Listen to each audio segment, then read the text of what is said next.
एक बूढ़ा भिखारी।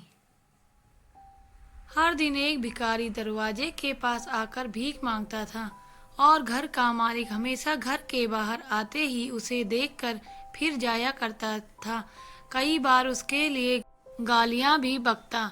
वो कहता, तू जिंदा ही क्यों है? पूरी जिंदगी ऐसे ही भीख मांगेगा क्या?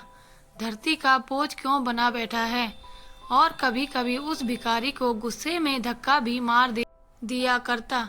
इतना कुछ हो जाने के बावजूद भिखारी के मुंह से सिर्फ यही निकलता कि भगवान तुम्हारे पापों को माफ करें। एक बार सेठ को धंधे में बड़ा नुकसान होने की खबर मिली। सेठ बहुत परेशान था कि तभी उसके दरवाजे पर वही भिखारी आया। गुस्से में अपना आपा खोते हुए सेठ ने उस भिखारी को पत्थर दे मारा। पत्थर लगने के कारण भिखारी का सर फूट गया और उसके सर से खून बहने लगा। फिर भी दर्द से कराते हुए भिखारी ने इतना ही कहा, भगवान तुम्हारे पापों को माफ करे। भिखारी वहां से चला गया। सेठ सोच में पड़ गया। भिखारी को पत्थर मारा, फिर भी उसने सिर्फ प्रार्थना की। सेठ का गुस्सा शांत हुआ। सेठ का मन शांत हुआ। भिखारी का रहस्य जानने के लिए सेठ ने भिखारी का पीछा करना शुरू कर दिया।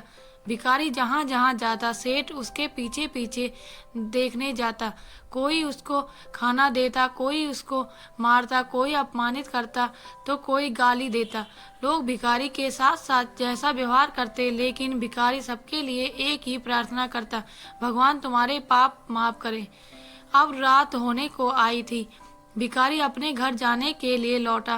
वो अपने घर पहुंच गया, लेकिन सेठ अभी भी उसका पीछा कर ही रहा था। एक पुरानी टूटी हुई खटिया पर एक बूढ़ी औरत लेटी हुई थी। काफी कमजोर और बीमार लग रही थी। वह भिखारी की पत्नी थी। अपने पति को वापस आता देख वह खाट से उठ खड़ी हुई। पत्नी ने अपने पति के भीख वाले कटोरे में देखा, उसमें सिर्फ आधी बासी रोटी थी। उसे देखकर वह बोली, आज बस इतना ही मिला? और हाँ, आपके सिर से खून निकल रहा है, ये चोट कैसे लगी? बूढ़ा भिखारी बोला, आज बस इतना ही मिला, किसी ने कुछ दिया ही नहीं। सब ने गालियां दी और एक ने तो पत्थर भी फेंका, इसलिए मेरा सर फट गया। एक गहरी ठंडी सांस लेकर बूढ़ा भिखारी फिर से बोला, यह मेरे ही पापों का फल है। तुम्हें याद है कुछ सालों पहले हम कितने अमीर थे? क्या कुछ नहीं था हमारे पास? हमारे पास हर चीज जरूरत से ज्यादा थी, लेकिन हमने कभी दान नहीं किया। और उससे भी बुरा हमने उस अंधे भिखारी के साथ किया जो हमारे द्वार पर भीख मांगने आया करता था। बूढ़ी पत्नी की आंखों में आंसू आ गए। वह बोली, हाँ, हम उस बेचारे अंधे के साथ बहुत बुरा करते थे। उसका अपमान करते थे, उसे खाने के लिए रोटी की जगह कागज दिया करते, उसका मजाक उड़ाया करते और कभी कभी मारा भी करते। मैंने कभी उसको रास्ता नहीं दिखाए। एक बार मैंने उसके मुंह पर मिट्टी भी फेंकी थी और वह हमेशा दुखी होकर यही कहता कि भगवान तुम्हें तुम्हारे किए की सजा देगा, भगवान तुम्हारे पापों की सजा जरूर देगा। उसका श्राप सच हुआ और हम इस दुख भरी जिंदगी में आ गए। भिखारी बोला, हाँ, उसका श्राप सच हुआ, इसलिए मैं किसी को बद्दुआ नहीं देता। चाहे कोई मेरे साथ कैसा भी बर्ताव करे, मैं हमेशा उसके लिए प्रार्थना करता हूँ। मैं नहीं चाहता कि कोई भी हमारे जैसे जिंदगी का अनुभव करे, किसी को भी हमारे जैसे दुखों का सामना करना पड़े। वो नहीं जानते कि वह कितना बड़ा पाप कर रहे हैं, इसलिए अनजाने में हुए पापों की ऐसी सजा किसी को भी न मिले। मैं नहीं चाहता। सेठ वहीं पर छुपकर यह सारी बातें सुन रहा था।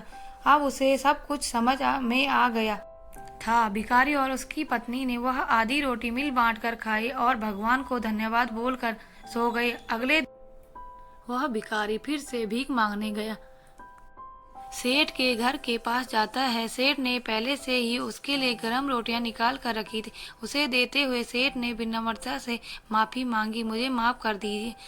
गलती हो गई बुढ़ा भिखारी भगवान तेरा भला करे इतना कहकर आगे निकल गया। इस कहानी से जो सीख लेने लायक है वह बड़ा ही सिंपल है। आदमी चाहे किसी के बारे में बुरा करे या भला करे, भगवान सिर्फ कर्म के हिसाब से उसको फल देता है। क्या हुआ अगर भगवान नहीं देखता है, लेकिन यह बात बिल्कुल सच है, उसके खाते में सबका हिसाब बहुत बहुत पक्का होता है। इसलिए जब किसी के लिए कुछ भी करो तो अच्छा ही करो। धन्यवाद।